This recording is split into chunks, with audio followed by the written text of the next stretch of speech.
this video, I will be reviewing the panels related to color in Photoshop. Over here on the right side of your interface, remember you have a set of panels that should automatically become open anytime you set your workspace to Essentials. Okay. If you do not see the panels that match mine, again, color, swatches, gradients, and patterns, these can be accessed by coming over to Window and finding the corresponding panels. Okay. For the time being, mine are already open, okay, so I will just work through them here. Now, to get started, the first one that you're going to see is your color panel, and this should look really familiar because it's essentially your color picker that you would access here under foreground. Now, I was trained a long time ago. I've used Photoshop for such a long time that I have sort of developed my own ways of doing things. And even though this is right here, I still tend to open up my foreground and access it here, okay? It's just, a finicky little thing that I do. However, I do find that students prefer to use their color panel.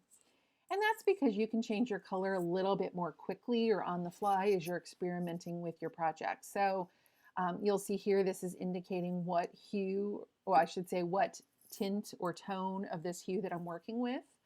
But I can come over and select a different one. And as I do that, you'll see that my foreground color updates.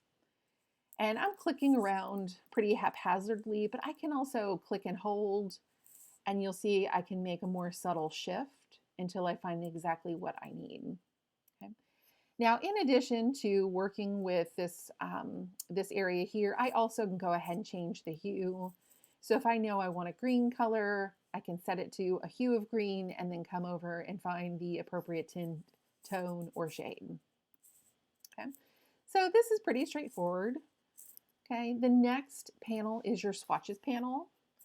And what I find most useful here is that this keeps a record of, the most recent hues that I have used. Now, it's not endless. Earlier, I was using blue, and the blue has fallen off. But it is recording, let's say, approximately the last 12 hues that were used. So if I've only moved a few steps forward and I can't recall exactly what color it was, I can come back over here and likely find it. Okay. In addition, you'll see that there are folders, and you can open these up and just kind of peek at them at will. Generally, RGB and CMYK, you're going to see these are essentially the hues that make up the rainbow, and they're being rendered in what they would appear, how they would appear in RGB format and CMYK. And you can see subtle shifts here. Okay, this red-violet color, okay, this appears different in the different color modes. Okay, and that's really typical. I see that a lot with red-violets. I also tend to see it with greens, and you can see a little bit of a color shift here. Not as typical, but it is showing up here. You'll see that the light blue and the dark blue also have a little bit of a shift.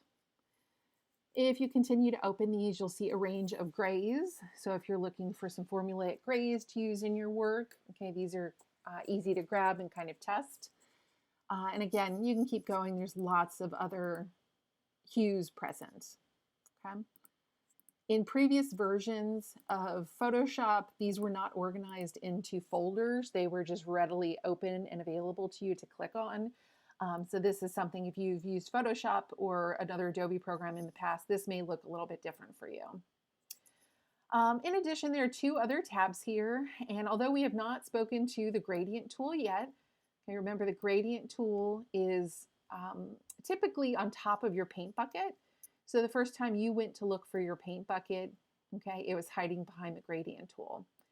And what the gradient tool does is it fills objects with a range of colors where they form a gradient. Okay, so they very much like an ombre effect where they fade into each other. And so you'll see here, if you open up basic, these are real basic ones, obviously white to black. You can also use color to transparency and then color to black. And then it's also preloaded with a bunch of really, really beautiful gradients. So all of these blues obviously are really, really pretty.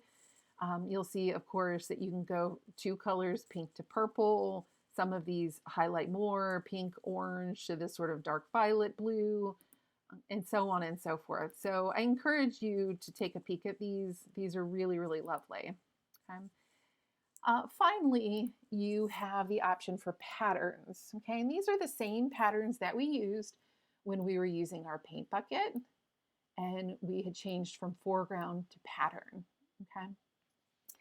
So if you're looking at these tiny little pictures, or you see it here and you'd like to see it a little bit larger, or if you'd just like to see them all at once, of course here I've got to scroll and I only can see a few of them at a time, versus over here on my panel I can see more of them. I can see my folders a little bit more clearly.